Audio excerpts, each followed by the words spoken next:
Bom dia, terceirão. E aí, tudo bem? Bora retornar para essas aulas aí?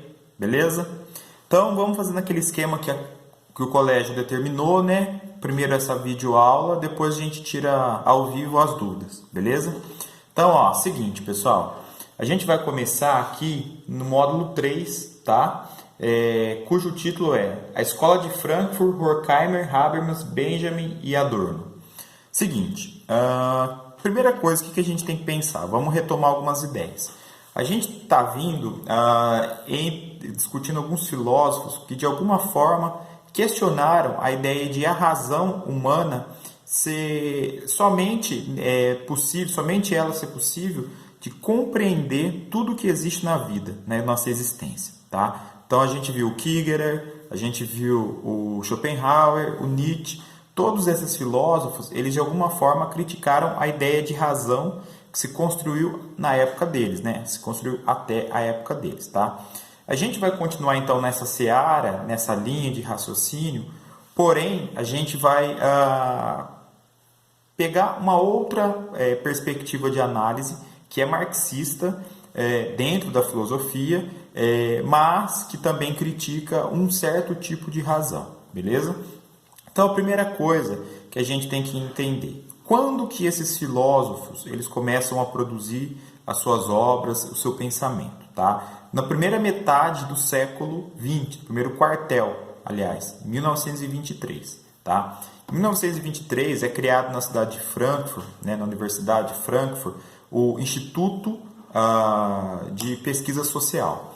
E esse instituto ele tem como finalidade compreender qual era aquele mundo que estava se criando, né, até então. Beleza. E aí, o que vai acontecer, pessoal? Que mundo é esse que estava em ordem mais ou menos ali por volta de 1923? A gente tem que recuperar algumas ideias, tá?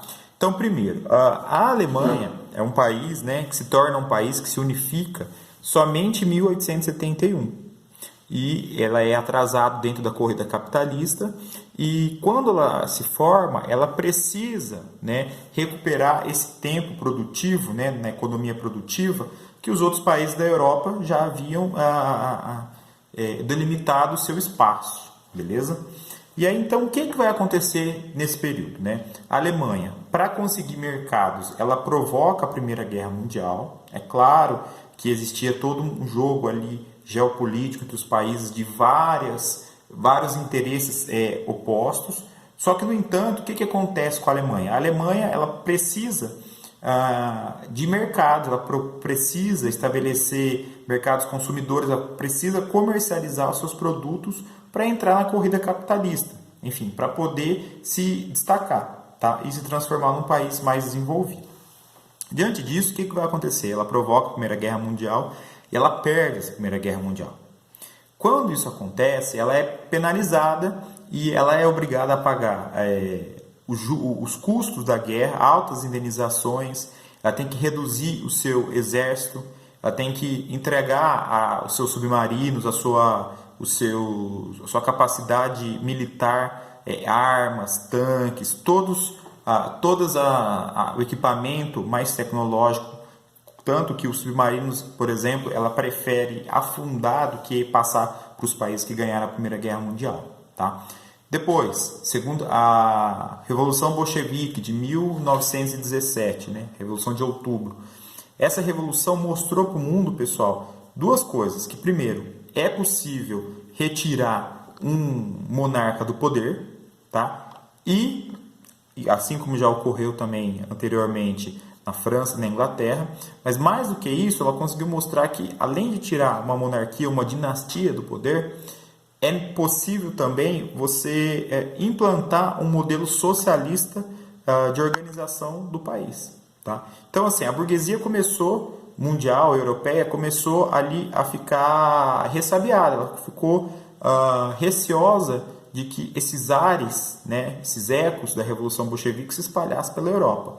A Revolução começa em outubro de 17. Quando que a guerra acaba? A Primeira Guerra Mundial, em 1918. Tá? Por quê? Porque é melhor você defender o seu país e a sua burguesia contra os socialistas do que ficar brigando contra as burguesias para poder, né, ver quem vai dominar mais mercados pela Europa e pelo mundo. Tá? Então, essa é a ideia da Primeira Guerra Mundial. Acontecendo tudo isso, né, os caras da teoria crítica, eles vão, esses filósofos da escola de Frankfurt ou teoria crítica, são sinônimos, o que eles vão dizer? Eles vão considerar o seguinte, eles vão dizer assim, a gente precisa questionar uma certa ideia de racionalidade. Que ideia de racionalidade é essa? Né? Uma racionalidade que somente busca transformar o mundo, a natureza, né, da qual os seres humanos estão situados. O que isso quer dizer? Então, por exemplo, vamos fazer um apanhado filosófico até desde Descartes. Se a gente pegar lá o Descartes, a gente vai entender o seguinte, o que o Descartes está criando? Está criando uma escola de pensamento chamada racionalismo. E o racionalismo, galera, ele entende que o poder da razão, ele é o supremo. É aquele poder que a gente consegue compreender qualquer coisa que existe pelo mundo. Tá? Então, o Descartes vai colocar, penso, logo existo. Logo, ele vai dizer o seguinte, outra obra, né, dele que se chama O Discurso do Método, ele vai dizer que, de acordo com o método, você pode compreender qualquer fenômeno existente no mundo da natureza. Então, não existe algo que não pode ser descoberto se você empregar um método correto. Tá? Então, aí o Descartes está potencializando a ideia de razão. O tempo foi passando, o pensamento do Descartes foi bastante difundido. A gente consegue ver no século XVIII já o iluminismo, né? uma matriz do iluminismo que se chama positivismo, que vai pegar o pensamento do Descartes e, assim, o positivismo ele vai ser construído em cima do pensamento do Descartes. O que o positivismo vai dizer? O positivismo usa o pensamento do Descartes para falar o seguinte, qualquer conhecimento, né, que a gente pode colocar como neutro, conhecimento universal e que recusa a subjetividade dos seres humanos, é aquele conhecimento mais confiável. Então, por exemplo, o que é um conhecimento neutro? O sujeito que produz uma determinada teoria, que produz um pensamento, ou que quer conhecer algo, ele não pode se misturar àquilo que ele está pesquisando, para não comprometer o quê? Para não comprometer o resultado final. O conhecimento é universal, ou seja, ele tem que ser válido em todo lugar, não só no pequeno espaço, num determinado território. Então, para ele ser válido, o conhecimento tem que ser o quê? Universal. Tá? E, além disso, o máximo possível, a gente tem que buscar a objetividade. O que é objetividade? É aquilo que todo mundo consegue observar junto. Tá? Aquilo que está no objeto. Então, por exemplo, se a gente pega uma lei física qualquer, se a gente pega... a gente observa a passagem, por exemplo, nas três etapas da matéria, as três fases da matéria da água. Então, por exemplo, a gente faz um experimento, né? Com quantos graus a água vai se solidificar? 0 grau. Com quantos graus a água vai evaporar, vai se gasificar? 100 graus. Então, assim, todo mundo, em CNTP, né? Claro. Todo mundo vai conseguir chegar a uma mesma conclusão, porque essa verdade é objetivo. Todo mundo está acompanhando, ela é passível de ser experimentada. Então, objetividade quer dizer o quê? Algo que que eu posso fazer um experimento, tá? Ou experimentável.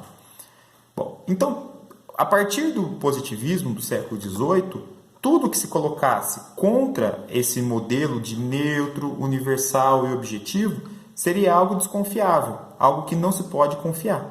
Tá? Então, por exemplo, a subjetividade humana. Como ficaria a questão da subjetividade humana? Né? A subjetividade humana ela é algo que, por exemplo, engana a gente. São as nossas paixões, são as nossas, digamos, preferências. Então, a subjetividade é algo que é muito intimista, quer dizer a cada um, não quer dizer objetivamente a todos, não é universal. Então, se questiona muito a ideia da ciência ser subjetiva. Isso ainda existe bastante nas ciências da natureza, até hoje. Tá? Bom, aí, pessoal, o que vai acontecer? Diante dessa consideração, né, o positivismo ele é uma arma, é uma ferramenta muito grande de dominação. Por quê? Porque dentro dos estados, na escola, em qualquer lugar que seja, né, a ciência ela passa a ser vista como um modo de conhecer o mundo, né, e de transformar esse mundo. Então, a matemática, por exemplo, a matemática ela é bastante empregada, a física, a química, a biologia, os vários experimentos sobre a natureza, eles são feitos, né, lá no finalzinho do século XVIII, começo do século XIX, a passagem ali onde está surgindo o positivismo. E aí, galera, o que vai existir, né? Os governos, de uma maneira geral, cada vez mais se valem da ideia de usar essa ciência disponível daquele momento para conhecer o mundo e criar novas armas, criar novas técnicas de construção, criar, enfim, estratégias militares e, né, como a gente sabe, no século XVIII aí começa a Revolução Industrial. Em 1760, mais ou menos, a primeira Revolução Industrial. O que a Revolução Industrial é? Um símbolo disso, tá? De esse modelo de fazer ciência, que trata a razão de forma instrumental. Então, o que eu faço? Eu uso a razão simplesmente para poder o quê? Conhecer o mundo. A partir do momento que eu crio conhecimento sobre o mundo, eu tenho poder sobre ele. Então, nesse caso, conhecimento é poder. Beleza? Bom, então, essa perspectiva de trabalhar a razão para conhecer e poder dominar a natureza e, portanto, o mundo, ela é bastante empregada na concepção de governos, de cientistas, da população como um todo. No século XX, né, ela é capaz, por exemplo, de ter criado a Primeira Guerra Mundial. Então, toda a ferramenta de dominação criada na Primeira e na Segunda Guerra Mundial tem no plano de fundo a ideia de razão instrumental, beleza? E aí, pessoal, o que vai acontecer? Esses filósofos da escola de Frankfurt, eles vão fazer a seguinte crítica, né? Eles vão colocar o seguinte, será possível pensar um novo mundo em relação a esse tipo de razão? E aí eles vão dizer o seguinte, eles vão criar, em 1923, esse Instituto de Pesquisa Social, que é um instituto multidisciplinar, tem a área da psicologia, tem a filosofia, tem a sociologia que está nascendo, que está se solidificando, a psicanálise. E eles tentam, a partir do paradigma, do modelo marxista, interpretar o mundo, conhecer o mundo e fazer uma crítica a esse tipo de razão que visa somente a dominação. Então, o que a escola de Frankfurt vai criticar? Vai criticar um tipo de razão que, na verdade, mais causou problemas do que propriamente a evolução. Bom, a escola de Frankfurt, o que eles fazem? Eles querem resgatar o iluminismo do século XVIII, mas de um jeito diferente. Ele quer assim, repaginar o iluminismo. Ele quer falar assim, o iluminismo foi muito bom, por quê? Porque o iluminismo ensinou para o ser humano que a gente pode buscar ser emancipado. Cada um ter consciência sobre o mundo e fazer com que a gente crie uma nova sociedade onde as mazelas, a violência, as guerras, a disputa por poder, ele seja resolvido. Só que o iluminismo não conseguiu levar a efeito esse seu projeto. Então a escola de Frankfurt vai fazer o quê? Vamos falar assim, vamos ver o que deu de errado com o iluminismo e propor uma releitura desse iluminismo. Então eles vão falar assim, o que ficou do iluminismo? A ideia de que a razão ela é simplesmente objetivista, instrumental e serve para dominação. Então, o iluminismo manteve isso. Só que o iluminismo também falou assim, a subjetividade do ser humano ela é importante. Então, fazer ciência com consciência, buscar criar uma nova sociedade em que a desigualdade social seja resolvida e as pessoas tenham condições dignas de se desenvolver, é o que a gente busca. Só que esse aspecto mais social do iluminismo foi esquecido. Então, os filósofos de Frankfurt, eles vão dizer assim, vamos resgatar essa ideia e depois de resgatar, a gente pode propor o quê? um novo jeito de pensar para o século XX, capaz de melhorar esses problemas que o mundo está passando, né? Bom, então, eles vão, a partir da ótica marxista, vão fazer algumas propostas. E que propostas são essas, né? Cada autor vai ter uma visão, só que tem um eixo em comum, coisas que, enfim, eles acreditam em comum. E aí, esse grupo que vai se formar em 1923, eles tentam buscar a emancipação do ser humano pela via do marxismo. Então, quer dizer o seguinte, quer dizer que eles acreditam que, em última instância, a democracia pode ser implantada quando a riqueza que é produzida no mundo, né, que é produzida pelos proletários, quando ela for bem dividida. Quando, por exemplo, a razão humana deixar de ser mero instrumento para a dominação e para o poder, e também se alargue a ideia de razão. Então, o que vai ter na razão iluminista? Uma razão que considere os sentimentos, os afetos, uma razão que considere, por exemplo, o ser humano em seu estado, digamos, enquanto humanidade. Ou seja, eles querem criar uma ciência mais humanizada. Tá? Então, por que os sentimentos dos seres humanos não podem ser levados em consideração? Por que eles são imperfeitos e não são confiáveis dentro de um paradigma científico? Bom, esses caras da escola de Frankfurt vão propor isso, portanto. Tá? E uma questão que eles colocavam, né? Assim, com um plano de fundo. Como conseguir fazer isso de uma forma que seja assim, plausível, de uma forma que seja confiável? Tá? Eles se colocavam como não abandonar o objetivismo científico, que vem desde Descartes, que também é muito importante para compreender como que as pessoas vivem na sua relação com a natureza, e para compreender, enfim, como que a gente pode avançar no meio tecnológico, para facilitar a nossa vida. Ninguém nega que a tecnologia também ela facilita a nossa vida, mas também eles vão colocar assim, o que a gente pode tirar do romantismo, que é o que a gente viu anteriormente, para pensar uma nova sociedade em que os afetos e a subjetividade não sejam descartados. Ou seja, que os afetos, a subjetividade do romantismo seja também uma ferramenta para a gente sensibilizar as pessoas que vivem nesse mundo de que tudo isso não é meramente uma perfumaria, mas que tem que ser levado a sério. Tá? Então, uma das críticas que eles vão fazer é de que assim, os regimes totalitários utilizaram a razão instrumental para poder criar suas dominações, né, cada um em determinados territórios. A gente pode falar nazismo, fascismo, o stalinismo, e eles vão falar assim, quando na verdade a gente acreditava que o iluminismo ia emancipar o ser humano, na verdade, por nós pegarmos do iluminismo, né, e ter colocado lá junto o positivismo, ter colocado apenas a ideia de a razão instrumental é confiável, a gente caiu no seguinte problema: luz demais também cega. Ou seja, se a gente usa muito essa razão instrumental, sem consciência, ela pode ser uma ferramenta de dominação.